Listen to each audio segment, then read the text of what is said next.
ભગવાન સુખદેવજી મહારાજ રાસ પંચાધ્યાયી કથાનો પ્રારંભ કરતા કહે છે કે ભગવાન પિતા રાત્રિ, ભગવાન શ્રી હરિએ તે રાત આવી.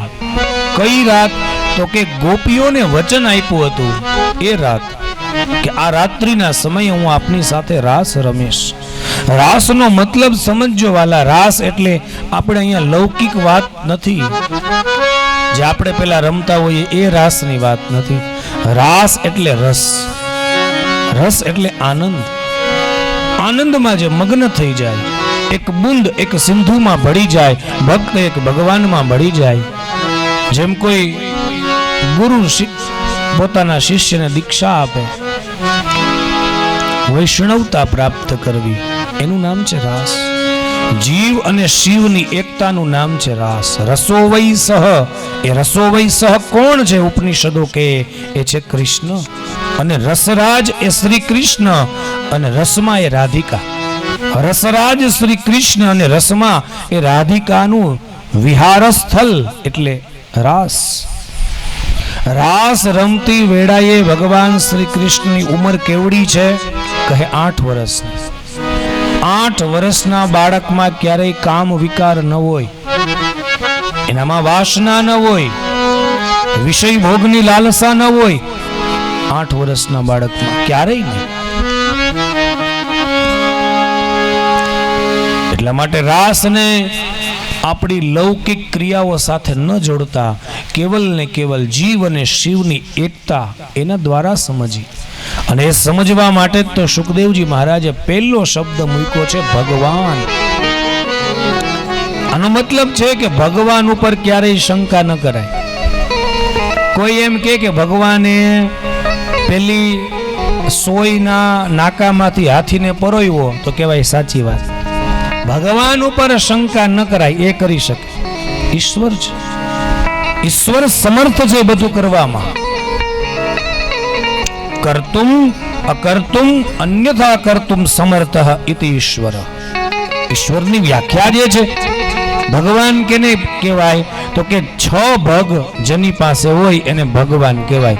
જેમ ધન હોય એને ધનવાન કહેવાય, જેની પાસે વિદ્યા હોય એને વિદ્વાન કહેવાય, જેની પાસે સંપત્તિ હોય એને સંપન્ન કહેવાય. એમ 6 ભગ છે. ઐશ્વર્યસ્ય સમગ્રસ્ય વીર્યસ્ય યશસ્ત્રિયઃ જ્ઞાન વૈરાગ્યયોશ્ચૈવ શરણાં ભગ ઇતિ રણા. વિષ્ણુ પુરાણ કહે છે આ 6 વસ્તુ જેની પાસે હોય, ઐશ્વર્ય, ઐશ્વર્ય જેની પાસે હોય.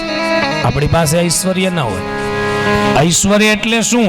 તો કે ગમે એટલા લોકો આવે, ગમે એટલો સમાજ આવે, બધાને એક સરખી વ્યવસ્થા આપવી, આનું નામ ઐશ્વર્ય. આ સામાન્ય વ્યાખ્યા કરું છું. બધાને એક જ હરખા ઉતારા, બધાને એક જ સરખું ભોજન, બધાને એક જ સરખા વાહન કરી શકીએ આપણે? ન કરી શકીએ. ઐશ્વર્ય જ્યારે જ્યાં પ્રગટ કરવું હોય, પરમાત્મા જેવી પણ વસ્તુઓ હોય, જે કોઈ પણ વ્યક્તિ હોય એના માટે પ્રગટ કરી શકે છે. દશરથ મહારાજ અવધથી જાન જોડીને આવ્યા. હવે જનકપુર ક્યાં? જનકપુર નાની એવી નગરી છે અને અયોધ્યા તો બહુ મોટી છે. વાલા, અયોધ્યા વાસી જનકપુરમાં હમાઈ ન શકે. આજે છે જ જનકપુર, આજે પણ છે, નાનું એવું છે.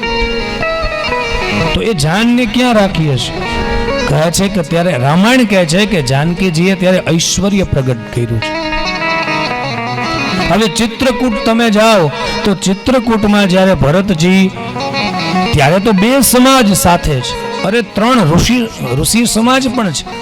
જનકપુર વાસીઓ પણ છે, અયોધ્યા વાસીઓ પણ છે અને ઋષિઓ પણ છે.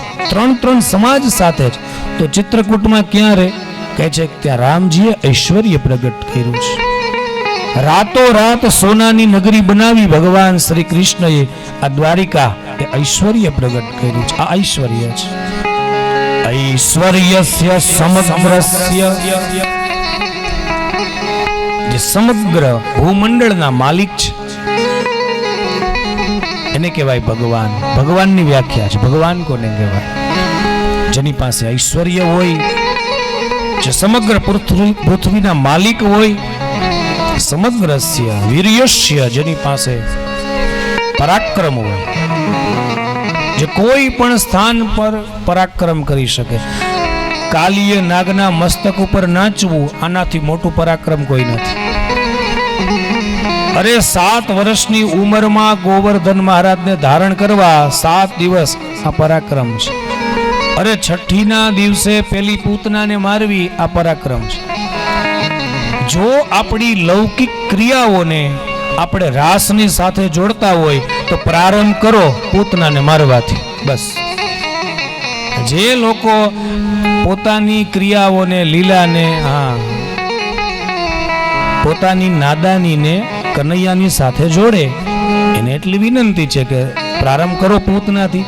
થોડુંક એવું તો ઝેર પીવો, પછી જીવતા રહો તો આગળ વધો, પછી ગાડું ઉપાડો. સમગ્રસ્ય ઐશ્વર્યસ્ય વીર્યસ્ય પરાક્રમ યશ. યશ કનૈયા જેવો આજ સુધી કોઈનો પ્રાપ્ત નથી થયો. અને એનું પ્રમાણ શું? તો કે આજ સુધી આ એકય યશોદા કે એકય નંદ બાબા એવા નહીં હોય કે પોતાના દીકરાને કનૈયો ન કીધો હોય. આ યશ. અરે વાલા, આપણે દીકરાને નહીં, દીકરી નહીં, કાનુડો કઈ ગઈ ને. અરે દીકરીઓને પણ કૃષ્ણ બનાવીએ છીએ. આ યશ. અને ખાલી ભારતમાં નહીં, વિદેશોમાં પણ એટલો જ યશ છે કનૈયાનો. આજે પણ કનૈયો ત્યાં એટલો જ ગવાય છે, પૂજાય છે. કૃષ્ણ જેવા યશવાન પુરુષ આ દુનિયામાં કોઈ થયા જ નથી. એક જ પરમ પુરુષ યશ જેનો પ્રાપ્ત. નાનપણમાં એ દીકરાઓને કનૈયો કહેવાય, કાનુડો કહેવાય. થોડોક મોટો થાય ને પછી એને લગ્ન કરવાની વાત આવે ને એટલે સમાજ, આપણે ઘર પરિવાર શું વાતો કરે કે હવે અમારે કાનુડા માટે રાધા ગોતવી છે. કેટલો યશ તમે જુઓ. સ્કૂલ કોલેજમાં ક્યાંક ભણતો હોય, બની ઠનીને જાય તો એમ કે કનૈયો બનીને ફરે છે. કનૈયા જેવો યશ કોઈનો નથી વાલો. દરેક પુરાણોએ, દરેક ઉપનિષદોએ, દરેક શાસ્ત્રોએ, દરેક સંપ્રદાય, એક પણ સંપ્રદાય એવો નથી કે જેણે કૃષ્ણનો યશ ન ગાયો હોય વાલા. એ પછી વૈષ્ણવ સંપ્રદાય હોય, સ્વામિનારાયણ સંપ્રદાય હોય, કોઈ પણ સંપ્રદાય, દરેક સંતોએ કનૈયાનો રસ ગાયો જ છે. કોઈ પણ સમાજ હોય, રામાનંદી સમાજ હોય, એ અખાડાઓમાંથી કોઈ પણ અખાડા હોય, કનૈયાના યશ ગાયા વિના કોઈ રહી શક્યા જ નથી. અરે સુખદેવજી મહારાજ તો ત્યાં સુધી કહે છે રાજા પરીક્ષિતને કે પરીક્ષિત, તને જો એમ હોય કે આ તને કથા સંભળાવવા હું અહીં બેઠો છો તો એ વાત રહેવા દેજે. આ તને કથા સંભળાવવા બેઠો એમ નથી, પણ મારાથી કૃષ્ણની કથા કહ્યા વિના રહેવાતું નથી. તારા જેવો પાત્રવાન શ્રોતા ગોતું છું હું તો. તદપી કહે બિનું રહા ન કોઈ. હરિ અનંત, હરિ કથા અનંતા. એ તો અનંત છે, એના ગુણ ગાતા આપણે પાર ન પામીએ તોય છતાં કીધા વિના રહેવાતું નથી વાલા. તને એમ હોય કે તું સાંભળવા બેઠો એટલે, અરે તું પાત્રવાન છે વાલા, એટલે તને કહું છું, પણ મારાથી રહેવાતું નથી. તદપી કહે બિન રહા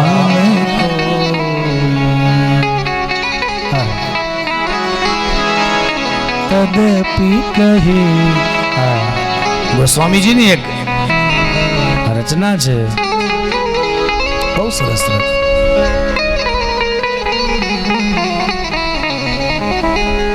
ભગવાન શ્રી કૃષ્ણની કથા કે રામની કથા કહ્યા વિના રહેવાતું જ નથી. અને માનવની ટેવ કેવી હોય, આપણા બધાની ટેવ કેવી હોય તો કે માણસ વાત કર્યા વિના રહી ન શકે. ખોટી વાત હોય તો કહેજો, રહી શકું ન રહી શકે. એમાં તમે તો હાવ ન રહી શકો. હજી આ તો બેઠા રે મૂંગા. અજાણ્યા બે ભાઈ ભેગા થાય તો બોલે નહીં, ઓળખાણ ન કાઢે, પણ આ બેનો ઓળખાણ કાઢી લે. એમ કે ક્યાં ના, તો કે જસદણના, ત્યાંની ઘર ઘંટી અમારી ઘેર ચલો, એમ કરીને વાત એ ઓળખાણ કાઢી જ લે. આ સંતો કેવા કેવા ક્યાંથી જો ઉદાહરણ લઈ લે તો કે મકોડા જોઈજો એકલા જ રખડતા હોય, કીડીઓની લાઈન હોય, હાઈરે જ હોય. અને ઓલા મકોડા હામા મળે ને તો ક્યારેક બાધે, અને કીડીઓ હામી મળે ને તો એકાબીજાના આમ કંઈક વાત કરી કાનમાં કે હા એમ કઈ નીકળી જાય. જોજો તમે એને ક્યારેક જોવું બધું આવું, એને હેરાન ન કરવા, એને હાવણીથી લઈને વાળી ન નાખવી. એને વાલા મહાપુરુષો કહે છે, વલ્લભાચાર્યજી કહે છે કે માણસ વાત વિના રહી ન શકે. તમે જોજો, ટ્રાય કરજો, એક દિવસ મૌન રહેવાનો વિચાર કરજો, તમે નહીં રહી શકો. જે દિવસે તમારે મૌન રહેવાનો વારો આવશે ને તે દિવસ બોલાવનારા વધારે આવશે તમારા હામાં. જે દિવસ પેરવીલ ન હોય ને તે દિવસ પંચર પડે ગાડીમાં. આ નિયમ છે બધા. જે દિવસે 11 હોય ને તે દિવસ ભૂખ લાગે વધારે. લો આ બધા થોડીક વિડંબણાઓ છે, એને જ સહન શક્તિ કહેવાય. મૌન ન રહી શકે માણસ. આમાંથી કોણ મૌન રહે છે? કોઈ દિવસ વ્રત લ્યો છો કે એક દિવસ મૌન રહેવાનું? ન રહી શકીએ. એટલા માટે મહાપ્રભુજી કહે છે કે ભગવાને મારા ને તમારા માટે આ કથા એક વ્યવસ્થા કરેલી છે કે વાતો કર્યા વિના રહી નથી શકતા, તો કથાની વાતો કરો ને. અને ભગવાને કેવી વ્યવસ્થા કરી? તો કે ભગવાન કૃષ્ણ બનીને આવ્યા, રામ બનીને આવ્યા, પોતે લીલા કરી, બરાબર, લીલા પુરુષોત્તમ, મર્યાદા પુરુષોત્તમ પોતે જ થયા. પછી શું કર્યું? તો કે પોતાની જ કહાની પોતે જ લખવા માટે વ્યાસ બનીને આવ્યા, વાલ્મીકી બનીને આવ્યા. એ ભગવાનનો જ અવતાર છે. હવે પોતે લીલા કરી, પોતે લખી, પછી કેવા માટે તો કે સુખદેવજી મહારાજ બની, અને એ જ વાલ્મીકી પાછા તુલસીદાસ બનીને અવતાર લઈને આવ્યા. પોતાની જ કથા પોતે જ લખે ને પોતે જ કે. કેના માટે? તો કે મારા ને તમારા માટે. આ ભગવાને કરેલી, જેમ આપણે આપણા સંતાનો માટે સરસ મજાની વ્યવસ્થા કરતા જાય કે તારે ચિંતા નહીં, એમ ભગવાને મારા ને તમારા માટે કે હે મારા બાળકો, તમે વાતો વિના નથી રહી શકતા તો બીજી વાતો કરવી એના કરતા મારી વાતો કરો. તમે મારી વાત કરશો તો તમારું કલ્યાણ થશે. એટલા માટે આ વ્યવસ્થા છે ઈશ્વરે કરેલી. તદપી કહે બિન રહા, ભગવાનની કથા કહ્યા વિના કોઈ રહી શકતું નથી. હરિ અનંત હરિ કથા અનંત, હરિ અનંત હરિ કથા અનંત. હરિ અનંત છે. તો તમે જુઓ વાલા, ભગવાનના કેટલા બધા ગુણ છે. અરે ભાગવતજીમાં પણ કેટલા બધા ગુણ બતાવ્યા છે. તો આ ગુણ કેવા છે? તો કે એક એક ગુણ અંત વિનાનો છે. એક ગુણ પણ એનો અંત નહીં. એવા કેટલા અનેક ગુણ છે. તો ભગવાન કેને કહેવાય? એની આપણી ચર્ચા ચાલતી હતી. સમગ્રસ્ય ઐશ્વર્યસ્ય વીર્યસ્ય યશ. યશ એટલે ગુણ, જેના ગુણ ગવાય. માણસ વ્યક્તિ હાજર ન હોય પણ એની નોંધ લેવાય, આનું નામ યશ. અને જુઓ વાલા, એક છે ખ્યાતિ અને એક છે કીર્તિ.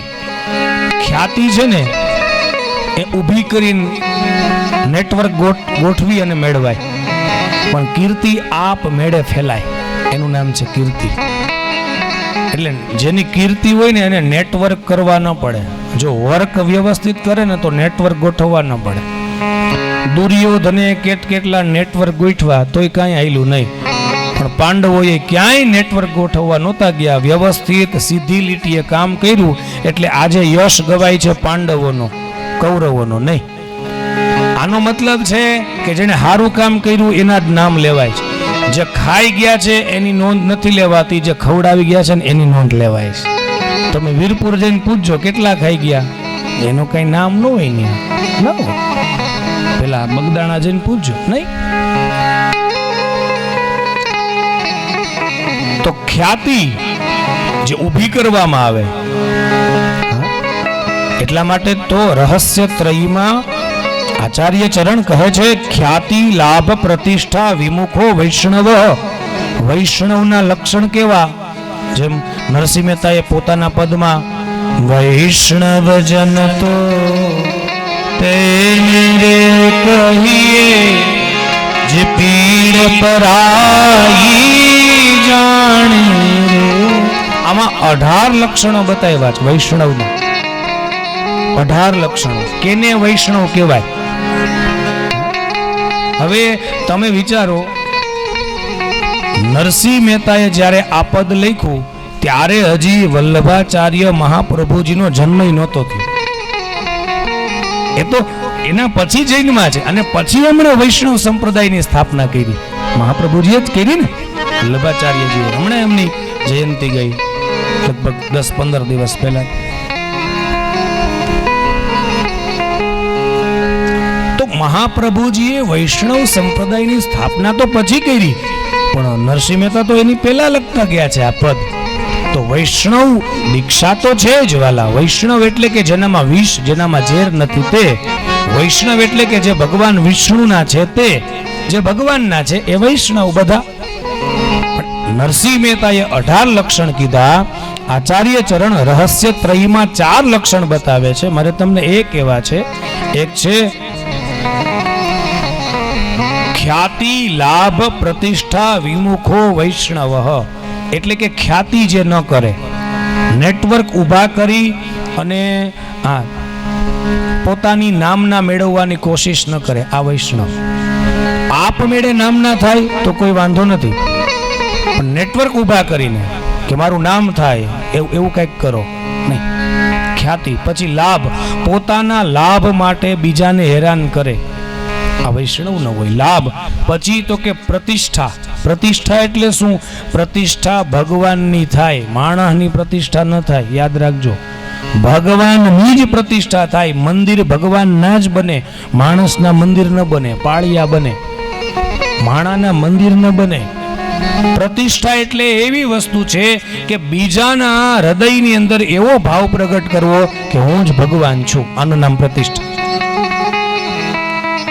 ખ્યાતિ લાભ પ્રતિષ્ઠા વિમુખો વૈષ્ણવ, આ લક્ષણ છે. તો ભગવાનના એ લક્ષણ છે. કયું? તો કે યશ. આપમેળે ફેલાય છે, આપમેળે. તમે ગમે ત્યાં જાઓ, રામકૃષ્ણનો યશ છે. સમગ્રસ્ય વીર્યસ્ય ઐશ્વર્યસ્ય યશઃ શ્રી. શ્રી એટલે લક્ષ્મી. આપણી પાસે તો ધન દોલત છે વાલા, લક્ષ્મી નથી. પૈસાના ઘણા બધા પ્રકાર છે. જો પૈસાને અર્થ પણ કહેવાય, સંપત્તિ પણ કહેવાય, ધન પણ કહેવાય, પણ સૌથી શ્રેષ્ઠ છે લક્ષ્મી. લક્ષ્મીની શ્રી પણ કહેવાય. તો લક્ષ્મી તો કેવલ ને કેવલ નારાયણ પાસે જ છે. આપણી પાસે જે છે એ સંપત્તિ છે. તમે બીજા દેશમાં જાઓ તો એને બદલાવવી પડે, ન ચાલે. પણ લક્ષ્મી એ છે કે જે દરેક જગ્યાએ ચાલે, તમે જ્યાં જાઓ. શ્રી અને લક્ષ્મી એમાં પણ અંતર છે. એ તો પછી વેદાંતની વાતો છે. શ્રીશ્ચ લક્ષ્મીશ્ચ એ અલગ છે, વેદ કહે છે. લક્ષ્મી કોણ છે? તો કે છે કે નારાયણના ચરણ દબાવે એ લક્ષ્મી. હવે શ્રી કોણ છે? તો કે શ્રી રાધા છે. જે લક્ષ્મી નારાયણના ચરણ ખાન, એમની સમાધિ છે ત્યાં. ભગવાનના એવા પરમ ભક્ત, એવી એવી રચનાઓ એમણે લખી છે. એક રચના તો એવી સરસ છે કે કાગ કે ભાગ બડે સજની, હરી હાથ તે લે ગયો માખન રોટી, દૈયા પી ગયે સરર. એવી બહુ સરસ રચના છે. એક કાગડો ભગવાન શ્રી હરિ હાથમાં રોટલી લઈ અને નંદજીના આંગણમાં રમે છે. તો કાગડો ઉડતો ઉડતો એ રોટલી માખણ લઈ ગયો અને ખાઈ ગયો. અને રસખાને આ જોઈ લીધું તો કે છે કે કાગ કે ભાગ બડે સજની. આ કાગડાના નસીબ, આના ભાગ્ય તો જો કે હરિના હેઠું એને જમવા મળ્યું. આજે પણ એક વૈષ્ણવી સંપ્રદાયની અંદર આપ વૃંદાવનમાં જાઓ તો ત્યાં રાધારમણ દેવનું મંદિર છે. અરે કોઈ પણ બાકે બિહારી કે કોઈ પણ ભગવાન ઠાકોરજીના મંદિરમાં, દ્વારકાધીશમાં પણ ભગવાનને ભોગ લગાવો ને પછી એક પાનનું બીડું હોય છે. એ બીડી પણ પાનની આમાં એવી સરસ મજાની વાળી, એટલું સરસ મીઠું હોય. મને એકાદ વખતે પ્રસાદ લેવાનો અવસર મળ્યો છે. હર્ષદીપભાઈ એ ભગવાનનું બીડું છે ને એ થોડી વાર માટે ભગવાનના હોઠ પાસે લગાવાય. એ પૂજારીજી થોડી વાર માટે ભગવાન શ્રી હરિના હોઠે સ્પર્શ કરે અને પછી એ જે ભાગ્યશાળી હોય ને એને મળે. વાલા એ જેને તેને ન મળે. ઘણી વખત કામના થાય, ઈચ્છા થાય, જ્યારે ભગવાનના એ ભોગના દર્શન કરવા જતા ને ત્યારે ક્યાં મળે?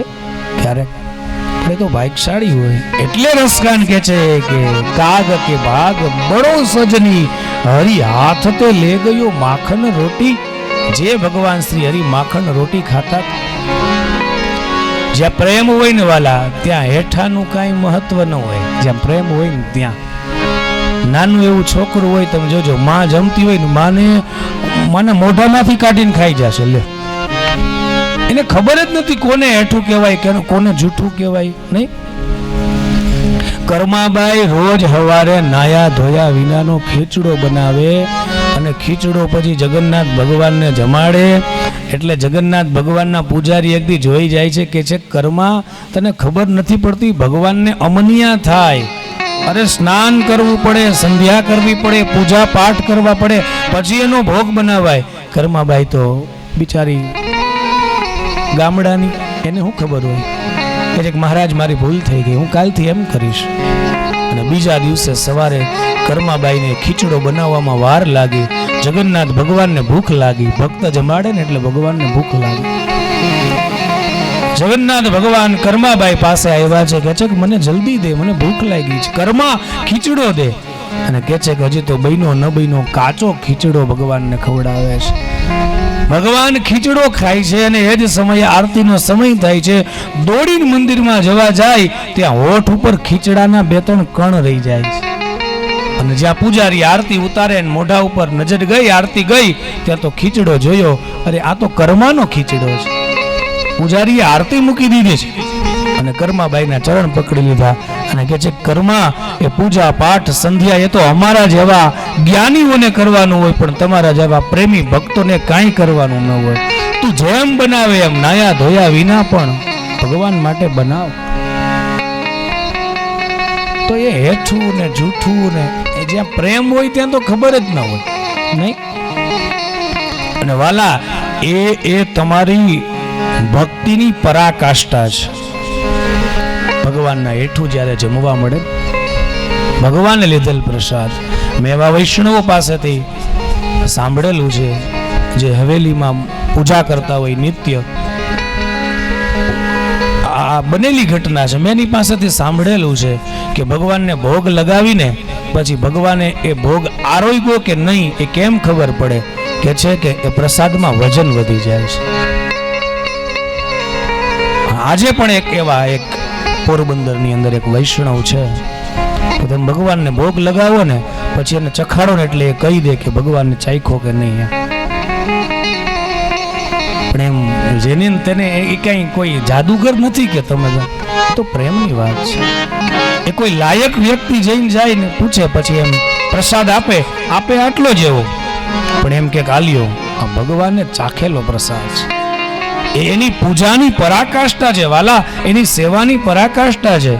એને સેવા જ કરી હોય, સેવાનો ક્યારેય ત્યાગ ન કર્યો હોય. હા, સેવા માટે સમાજનો ત્યાગ કર્યો હોય, ભગવાનની સેવા માટે પરિવારનો ત્યાગ કર્યો હોય ને એવા ભક્તો ઉપર આજે પણ ભગવાન એટલા જ રાજી થાય છે, એટલા જ પ્રસન્ન થાય છે.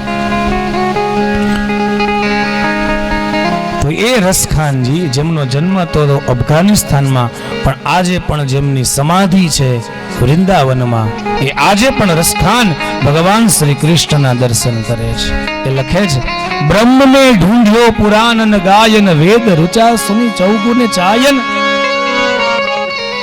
સુન્યો કબહુ ન દેખ્યો. કે છે કે મેં ભગવાનને સાંભળ્યો બહુ પણ જોયો નહીં.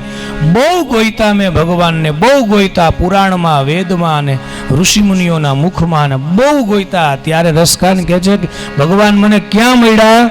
તો કહે છે કે દેખો દૂરવ વહ કુંજ કુટીર મેં બેઠત પલોટત રાધિકા પાયન. એ કુંજ કુટીરમાં મેં ભગવાનને જોયા. શું કરતા હતા? તો કે રાધાજીના ચરણ દબાવતા. આ એ જ રાધા, એ યોગ માયા છે વાલા. યુજ્યતે ભગવતા શ્રી કૃષ્ણેન સહ સંશ્લિષ્યતે સંયોગ શ્રી રાધા. આજ ભગવાન શ્રી હરિએ જ્ઞાન અને વૈરાગ્ય એ પણ એ ષડભગના બે ભાગ છે. તો એ ભગવાને રાધાજીનો આશ્રય લઈ અને રાસનું મન બનાવ્યું છે. તે શરદ પૂર્ણિમાની રાત આવી છે, જે ગોપીઓને વચન આપ્યું હતું કે હું તમારી સાથે રાસ રમીશ. વેણુનો નાદ કર્યો છે, ક્લીમ બીજ એ વેણુની અંદર છોડ્યો છે ભગવાન શ્રી હરિએ. ત્યાં તો ગોપીઓ ભાન ભૂલી અને કહે છે કે પોતાના દરેક કાર્યને છોડ્યા છે. વાલા, સ્ત્રીની સૌથી વધારે આસક્તિ હોય છે દેહને સજાવવા. એટલે આ લક્ષ્મીઓને તૈયાર થવામાં બહુ વાર લાગે, નારાયણને વાર ન લાગે. એ તો ક્યાંક જવાનું હોય ને એટલે રેડી તૈયાર, ગાડી બેહીને હોરન ઉપર હોરન, પણ લક્ષ્મીજી બહાર આવે નહીં. ભાગવત કે જ્યાં દુહંત્યો ભીયયો કાશ્ચિત દોહમ હિત્વા સમુત્સુકાહ. અહીંયા 10 વસ્તુ બતાવી છે કે આ 10 જગ્યાએ સ્ત્રીઓની આસક્તિ હોય. પેલું કીધું છે દૂધ. બહાર જાય ને તો એને દૂધની ચિંતા હોય. જોજો બાજુવાળાને કહેતા જાય કે 2 લીટર લઈ લેજો. પેલું દુહંત્યો ભીયો કાશ્ચિત. પછી તો કે છોકરાઓની ચિંતા હોય, પતિની ચિંતા હોય, સાસુની, સસરાની, રસોઈની, આવી 10 જગ્યા છે. અને સૌથી વધારે બહેનોને આસક્તિ હોય પોતાને શરીરને સજાવવામાં. કેમ? તો કે મારા કરતા બીજી કોઈ પ્રસંગમાં હારી દેખાવવી ન જોઈ, મારી જ હાડી હારી હોવી જોઈ. ખોટી વાત નથી. જો એની તાલીઓ પડી, અમે સાચું જ કઈ બધું. અહીં બેસીને અમારે સાચું જ બોલવાનું હોય. સમાજમાં જે જોઈએ એ કહીએ. એટલે પછી યજ્ઞની અંદર નવી એક યુક્તિ, એક પ્રયોગ પછી મહાપુરુષોએ કીધો કે યજ્ઞમાં જે બેસે ને એક હરખા કપડા પહેરવાના. આ ડ્રેસ કોડ છે ને બહુ સારું. શું કામ? તો કે ચિંતા જ નહીં, કોઈ હાડી સામું જોવે જ નહીં. પુરુષને બીજાના કપડાની કેવી કઈ બહુ ચિંતા ન હોય. ભલે ને રહ્યો મેલો બુસટ હાલ છે, ઓળખે જ છે એમ કરીને બેઠો રે બિચારો. પણ બેનોને બહુ ચિંતા. ઘણી વખત ઘરવાળાને ચિંતા ન હોય, થોડી દાઢી થઈ ગઈ હોય તો કે કાળી કરાવી કે નહીં. ઘરવાળા કે કાળી કરાવી લ્યો ને, હાડાના લગન છે, કરાવી. આ બધા વાલા, આ દુનિયામાં આ બધું જોયેલું છે ને કઈ છે એમને નહીં. અમે તો દુનિયા રખડતા હોય. તો 10 પ્રકારની આસક્તિ છે સ્ત્રીઓની. એ 10 આસક્તિઓ ગોપીઓએ છોડી છે. જ્યાં પ્રેમ હોય ને ત્યાં આસક્તિ છૂટી જાય વાલા. સૌથી વધારે સ્ત્રીને પોતાના સંતાનમાં વધારે આસક્તિ હોય. એ સંતાનોને પણ છોડ્યા છે. નાના નવજાત શિશુઓને છોડી અને ભગવાનની વેણુ જે વાગી ને ત્યાં દોડી છે. અહીંયા કામ લીલાનો પ્રવેશ નથી. એની સાક્ષી, એનું પ્રમાણ શું? તો કે અહીંયા આ ગોપીઓ સાજ સજીને નથી ગઈ. કોઈ છાણ થાપતી, છાણવાળા હાથ છે. કોઈ લોટ બાંધતી, લોટવાળા હાથ છે. અરે કોઈ કાજલ કરતી આંખમાં, તો એ કાજલ આખા મોઢે લગાડાઈ ગયું. ભગવાનની વેણુ વાગી, ભાન ભૂલી ગઈ. અરે ત્યાં આપણે ત્યાં એવા પદ પણ છે કે પગમાં પહેરવાના ઝાંઝર કાને પહેરી લીધા છે. હા, કારણ તો કે ભાન ભૂલી છે. અમારા પતિ, અમારા એકાંત, આજ નિતાંત એકાંતમાં બેઠા બેઠા અમારો પોકાર કરે છે, અમને બોલાવે છે. હજારોની સંખ્યામાં ગોપીઓ દોડી છે ભગવાન શ્રી કૃષ્ણ પાસે. અને આ ગોપીઓને નથી તો એના સાસુ સસરાએ, એમના પતિએ, એમના ભાઈઓએ કોઈએ રોક્યા નથી. કહે છે કે એકાદ ગોપીને રોકી તો એ દેહથી તો ત્યાં રહી, પણ પ્રાણથી ભગવાન શ્રી કૃષ્ણ પાસે જતી રહી છે. દેહ છોડી દીધો. ગોપીઓ આવી, ભગવાને સ્વાગત કર્યું. બધી ગોપીઓને કહે છે કેમ આવી છો? આ ચાંદ જોવા જોઈ લો, આ જમનાજી જોવા દર્શન કરી લો, કેવા કમળ ખીલા છે એ જોવા જોઈ લો, પણ તમે તમારા ઘેર પાછી જાઓ. કેમ? તો કે રાત્રિની વેળાએ સ્ત્રી ઘરની બહાર ન શોભે. ભગવાન શ્રી કૃષ્ણ શિક્ષા આપે છે. પણ ગોપીઓનો મનોરથ તો હતો રાસ રમવાનો, એટલે કેમ પાછી જાય? પરીક્ષા કરે છે. પેલી પરીક્ષા 6 માસિક હોય. એ કઈ હતી? તો કે ચીરહરણ. પેલા ચીર હરણ કર્યા ને એમાં જે શરીરની આસક્તિ હતી એ છોડાવી દીધી કે હું સ્ત્રી ને હું પુરુષ, આ મારી સૌંદર્યતા, એ ભગવાને ચીર હરી લીધા. એટલે એ 6 માસિક પરીક્ષામાં પાસ થઈ ગોપીઓ. આજે વાર્ષિક પરીક્ષા આવી એમાં પણ પાસ થઈ. ભગવાન કહે છે કે જતી રહો, જાકારો આપ્યો, અવગણના કરી, પણ ગોપીઓ જતી નથી. પોતાના પગના અંગૂઠાના નખથી પૃથ્વીને ખોતરે છે, જાણે ધરતીને પ્રાર્થના કરતી હોય કે હે માં ધરતી, આપે જેમ માર્ગ આપ્યો સીતાજીને, સીતાજી સમાઈ ગયા, એમ અમને પણ માર્ગ આપો. આ કનૈયો જાકારો આપે, હવે જાવું ક્યાં? ગોપીઓ ગઈ નહીં. એટલે પછી તો ભગવાન શ્રી હરિ ગોપીઓ સાથે રાસ રમે છે. અહીંયા ગોપીઓએ એક સુંદર મજાનું ગીત પણ ગાયું છે. ભગવાન જ્યારે એમ કહે છે ને કે તમે જતી રહો, ત્યારે પેલું ગીત અહીંયા મૈવમ વિભોર હતી ભગવાન ગદિતુમ નૃશંસમ સંત્યજ્ય સર્વ વિષયાં સ્વપાદમૂલમ. અમે બધું છોડી અને ભગવાન શ્રી કૃષ્ણ તારે પાસે આવ્યા. હવે તને છોડીને ક્યાં જઈએ? તું જ તો અમારો પ્રાણ છે. આ દેહની અંદર પ્રાણ હોય તો જ દેહની ક્રિયા સંભવે. કનૈયા, અમે તને છોડીને ક્યાં જઈએ? ભગવાન શ્રી કૃષ્ણ ગોપીઓ સાથે રાસ રમે છે. જેવા રાસ રમ્યા એટલે ગોપીઓને અભિમાન આવ્યું. કેવું અભિમાન આવ્યું કે આ સમગ્ર વિશ્વની અંદર અમારા જેવી કોઈ ભાગ્યશાળી નથી. કારણ તો કે ત્રિલોકીનો નાથ અમારી સાથે હાથમાં હાથ પરોવી અને રમે છે, હાથમાં હાથ દઈને રમે છે, તાલીને તાલ દઈને રમે છે, અમારી સાથે નૃત્ય કરે છે. કનૈયો જુઓ તો ખરા, જેના એક ઈશારે આખી દુનિયા નાચે એ અમારી સાથે નાચે છે.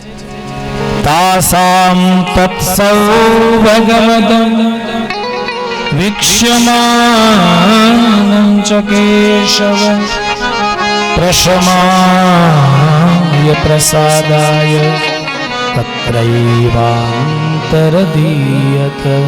કહે છે કે ભગવાન એ ગોપીઓના માનનું મર્દન કરવા માટે, પ્રશમન કરવા માટે, શમન નહીં, શમન કરે અભિમાનનું તો પાછું બીજી વાર અભિમાન આવે, પણ પ્રશમન કરે એટલે બીજી વખત અભિમાન આવે જ નહીં. એક ગોપીને અભિમાન નથી આવ્યું. એ કોણ છે? તો કે રાધા. અને એ રાધાજીને પ્રસાદ આપવા માટે ભગવાન રાધાજીને સાથે લઈ ત્યાંથી અંતર ધ્યાન થાય છે. ગોપીઓ ભગવાન શ્રી કૃષ્ણને ગોતે છે, કે છે કનૈયા કનૈયા કનૈયા કનૈયા પુકાર લતા બ્રિજ ગુજારા કન્હૈયા કન્હૈયા પુકાર કરે લતા બ્રિજ કનૈયા, તને એમ હોય કે તારા વિના અમે ઘેર જતી રહેશું? નહીં, અમારો પ્રાણનાથ એ હરીશ તું જ. કદાચ તું નહીં આવે પાછો તો અમે આ વ્રજ લતાઓની અંદર આ વ્રજવાસીની બની અને અમારે ઘેર નહીં જઈએ, જંગલમાં રખડીને અમારા પ્રાણ દઈ દઈશું, પ્રાણ ન્યોછાવર કરીશું, પણ અમે ઘેર નહીં જઈએ. વાલા યાદ રાખજો, મારો ને તમારો શાશ્વત સંબંધ કોઈ સાથે હોય ને તો એ ભગવાન સાથે છે. બીજા બધા સંબંધ એ એક ક્ષણિક છે. જેટલો જેનો સથવારો એટલો એનો સંબંધ. તમે જુઓ, પતિ પત્ની હોય તો કઈ આખું વર્ષ હારે નથી રહેતા, નહીં, એને અલગ પડવું પડે છે. સંતાનો હોય તો ક્યાં આપણી સાથે રહે છે, અમુક ઉંમર સુધી, પછી તો ભણવા આપણે બહારે મોકલવા પડે છે, વિદેશ પણ મોકલવા પડે છે. ક્યાંય શાશ્વત સંબંધ છે આપણો નથી. અને બહુ જેની હારે રહે ને પછી એનું એટલું માન ન રહે. તમે ઘરે ને ઘરે રહેજો, જી ઘરવાળા ધક્કો મારીને બહાર કાઢશે, હવે બહાર જાઓ, અરે બહાર જાઓ, ત્યાં સુધી તો સારું, હવે બહાર જા કહી દેશે. તમે જોજો, શાશ્વત સંબંધ કોઈની સાથે હોય ને વાલા તો એ ઈશ્વર સાથે છે, સમાજ સાથે નહીં. એક નાની એવી કથાઓ વ્રજવાસીઓ કહે છે કે એક નવી વિવાહિત કન્યા અને એને એક વ્રત હતું કે રોજ પતિને જમાડીને જમવું. એ પતિને વિદેશ જવાનું થયું એટલે પતિએ ફોટો આપ્યો કે આ મારો ફોટો છે, તારે રોજ એને થાળ સામો ધરાવી અને આમ જમાડી પ્રાણાય સ્વા અપાનાય સ્વા પછી જમી લેવું, કારણ કે વિદેશ જાઉં છું, એકલાને જવું પડે એમ છે. હવે બહેનું એવું કે એ પતિ કમાઈ અને વિદેશથી પાછો આવ્યો, દરવાજે ઊભો છે. આ ગોપીઓ કનૈયાને કહે છે, જ્યારે ભગવાને કીધું ને કે તમે જતી રહો તમારા પતિ પાસે, પતિ ગમે એવો હોય એની સેવા કરવી જોઈએ, ભલે ને નકામો હોય તોય, રોગી હોય, હા ઢોંગી હોય, ગમે એવો હોય, પણ તમારે તમારા પતિની સેવા કરવી જોઈએ. એટલે ગોપીઓ કહે છે કે કનૈયા, આ સ્ત્રીને આવું વ્રત હતું, પતિ દરવાજે આવીને ઊભો છે અને પેલી સ્ત્રી બપોરની વેળાએ થાળ તૈયાર કરી અને પોતાના પતિને જમાડે છે. હવે કહે બારણે આવેલો સાચો પતિ છે એને જમાડાય કે ફોટાને? ભગવાન શ્રી કૃષ્ણ કહે છે કે જો સાચો પતિ બારણે આવ્યો હોય ને તો એને જ જમાડાય, પછી થોડા કઈ ફોટાને જમાડાય. એટલે ગોપીઓએ કહ્યું એક અવાજે કે કનૈયા, એ સમાજના પતિ તો અમારા ખોટા છે, સાચો પતિ તો તું છે. હવે કહે અમે તને છોડીને ક્યાં જાય? વાલા, શાશ્વત સંબંધ કોઈ સાથે હોય તો એ ઈશ્વર સાથે છે. તમે જુઓ દરિયાની અંદર તરંગો કેટલી આવે, વારંવાર તરંગ આવે, તો એ તરંગ શાશ્વત છે? નથી. એક તરંગ ઉઠે, નાશ પામે, બીજી ઉઠે, એ નાશ પામે, ત્રીજી ઉઠે. એમ તરંગનો સંબંધ દરિયા સાથે શાશ્વત નથી, પણ જલનો સંબંધ તો શાશ્વત છે. એમ ભગવાનને આપણો સંબંધ, જીવ અને શિવનો સંબંધ શાશ્વત છે, બીજા લૌકિક સંબંધ નહીં. એ તો એક મેળાવડો છે, જ્યાં સુધી રહેવાના ભેગા ત્યાં સુધી રહેવાના. તો ગોપીઓ ભગવાનને પોકાર કરે છે, ગોતે છે, ભગવાન મળતા નથી. થોડે દૂર જઈને જુએ ત્યાં ભગવાનના ચરણ જોયા છે, સાથે રાધાજીના ચરણ જોયા. આગળ જઈને જુએ ત્યાં તો એક જ ચરણ છે અને થોડા ખૂટેલા છે. ગોપીઓ કહે છે કે અહીંયા તો એ ભાગ્યશાળી ગોપીને ભગવાને તેડી લીધી છે. રાધાજીને પણ એમ થયું કે જ્યાં સુધી હું ગોપીઓ સાથે નહીં જાઉં ત્યાં સુધી ભગવાન એ ગોપીઓને મળશે નહીં. એટલા માટે ભગવાન શ્રી કૃષ્ણને કહે છે કે હું થાકી ગઈ, એટલે ભગવાન એને તેડી લે છે. પછી મહાપુરુષો કહે છે કે રાધાજીને અભિમાન આવે નહીં, પણ રાધાજી અભિમાન લાવે છે નાટક કરવા માટે, પેલી ગોપીઓની સાથે જવા માટે.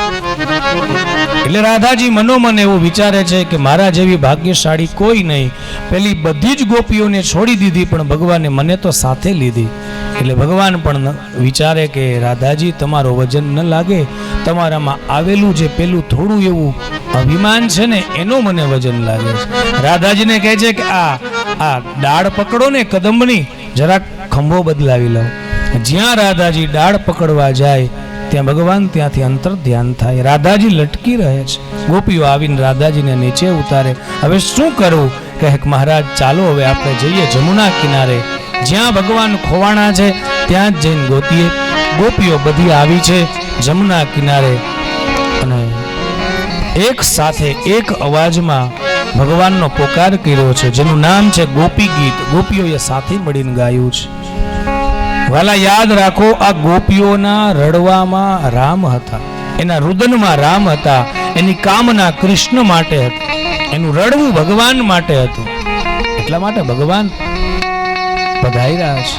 કનૈયાને કહે છે કે પ્રભુ અમે તારા છીએ, તાવકાહા, અમને દર્શન દે. આવો એક બે શ્લોકોનું શ્રવણ કરીએ. ગોપ્ય ઊંચું જયતિ તે દિકમ જન્મના વ્રજ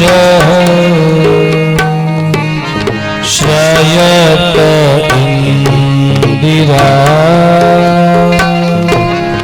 શશ્વતરહી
રક્ષા શું કામ કરી?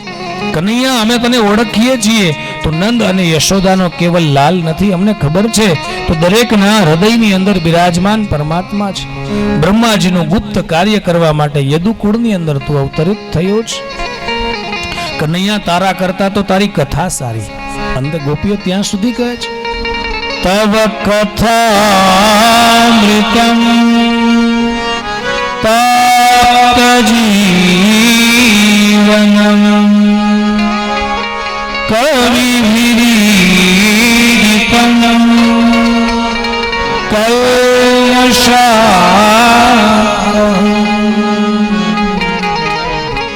શ્રવણમંગલમ શ્રીમદાતતં ભુવિ ગૃહ્ણન્તિ તે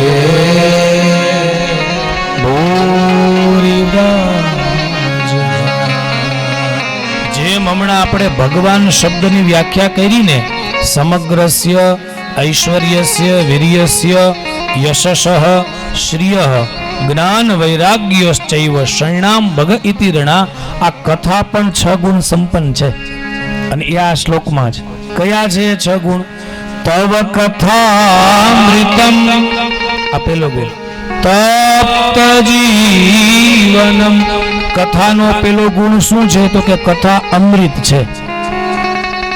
કથા જેના જીવનમાં હોય એને અભયત્વ આપે છે, અમરત્વ આપે છે. જેમણે જેમણે વાલા કથા ગાઈ છે, કથા સાંભળી છે ને બધા અમર થઈ ગયા છે. આ અમર કથા છે. હાલા અમરનાથ જાવ છો ને દર્શન કરવા, ત્યાં કહેલી કથા છે, આ અમર કથા છે. સમય નથી આપણી પાસે, નહીતર એ કથા આપને કહું, અમર કથા છે. તવ કથામૃતમ તપ્ત જીવનમ કવિવિરીડિતમ, આ ત્રીજો ગુણ છે. કવિ માને મોટા મોટા માણસો, કવિ માને મહાદેવ, કવિ માને સુખદેવજી. ઈડિતમ, એને ગાયેલી છે. આ ત્રીજો ગુણ છે. એટલે કે મોટા માણસો જેના વખાણ કરે, જે ગાય, એ વસ્તુ સારી જ હોય. હીરો ક્યારેય એમ ન કહે કે હું મારું લાખ મોલ, હીરા આપને મુખશે ના કહે લાખ મેરા મોલ, એ તો બીજા જ એના વખાણ કરે. તો મહાદેવે ગાયેલી કથા, નારદજીએ, સુખદેવજીએ, વ્યાસજીએ, આવા મહાપુરુષોએ. કવિ વિરીડિતમ કલ્મષાપહં, આ ચોથો ગુણ છે. કલ્મશ માને પાપ. કેવા પાપ? વાલા કલ્મશ એટલે કે એવી કાળાશ કે તમે ગમે એટલું ઘસો તોય જાય જ નહીં, આને કહેવાય કલ્મશ. જીવનમાં એવા લાગેલા દાગ, એવા લાગેલા પાપ જેને કોઈ ન મટાડી શકે, એ ભગવાનની કથા કરી શકે. કલ્મષાપહં શ્રવણ મંગલમ, આ પાંચમો ગુણ છે. સાંભળવાથી એ મંગલ કરે છે મારું તમારું. જીવનની અંદર અમૂલ્ય વસ્તુ પ્રાપ્ત કરાવી દે. એમ થાય કથા સાંભળવાથી શું થાય? કથા સાંભળવાથી ઘણું બધું થાય. વાલા, પ્રારંભ તો કરો, પછી તમે જીવનમાં અનુભવ કરશો. શ્રવણ મંગલમ શ્રીમદાતતમ, આ છઠ્ઠો ગુણ છે. શ્રી એટલે લક્ષ્મી, શ્રી એટલે રાધા. કથા સાંભળવાથી રાધા આવે જીવનમાં, અને રાધા આવે એટલે કૃષ્ણ આવે જ. તો કથા એ પણ ષડગુણ સંપન્ન છે. ગોપીઓએ ગીત ગાયું અને અંતે તો ત્યાં સુધી કહ્યું, કનૈયા, અમે તારા ચરણને અમારા હૃદયની અંદર બીતા બીતા પધરાવીએ. એ જ તારા ચરણ આ વ્રજની અંદર, આ વનની અંદર તારા ચરણ તું પધરાવે છે. કાંટા કાકરા લાગે એવું અમે સ્મરણ ચિંતન કરીને પણ બેભાન થઈ જઈએ છીએ. તો આવી જાને કનૈયા, તારા ચરણને કઈ નુકસાન થાય, કાંટા કાકરા લાગે, એ અમને નથી ગમતું. જ્યાં ભગવાનને દુઃખ થાય અને પ્રેમની વાત આવી ને, ત્યાં ભગવાન ત્યાં પ્રગટ થઈ ગયા છે. મહાપુરુષો કહે છે કે ભગવાન ક્યાંય નહોતા ગયા. રાધાજીની એક ચુંદડી ઓઢી અને ભગવાન સંતાણા હતા. જ્યાં ગોપીઓનું એ રુદન સંપન્ન થયું, ભગવાને ચુંદડી એ જે ઓઢી હતી એ ખોલી નાખી તા ભગવાન ત્યાંથી પ્રગટ થઈ ગયા અને પછી તો ગોપીઓ સાથે રાસ રમે છે. એવો મહારાસ જામ્યો છે ભગવાન શ્રી કૃષ્ણ વચ્ચે.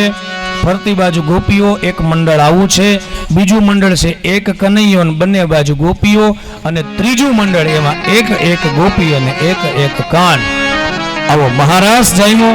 આવો આપણે પણ મહારાષ્ટ્રની અંદર સંમિલિત થઈએ. વાલા મહાપુરુષો પાસે મેં સાંભળ્યું છે અને ભાગવતની ગાથા પણ કહે છે કે જે કોઈ પણ વ્યક્તિ મહારાષ્ટ્રની અંદર ભાવ એવો છે કે ભગવાન સાથે આપ રમો છો, મહારાષ્ટ્રની અંદર ભગવાન સાથે રમી લે, એને દુનિયાની સામું નાચવું પડતું નથી, દુનિયાની સામે રમવું પડતું નથી.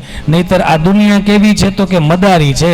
જેમ મરકટ એટલે વાંદરો, તાહી નાચહી, મરકટ ને વાંદરાને જેમ નચાવે એમ દુનિયા મને તમને નચાવવાની જ છે. તો જે મહારાષ્ટ્રની અંદર ભગવાનની સામે નાચી લે અને ક્યારેય નાચવું જ પડતું નથી. તો આવો જમુના કાંઠે રાધા અને કૃષ્ણ રાસ રમે, આપણે પણ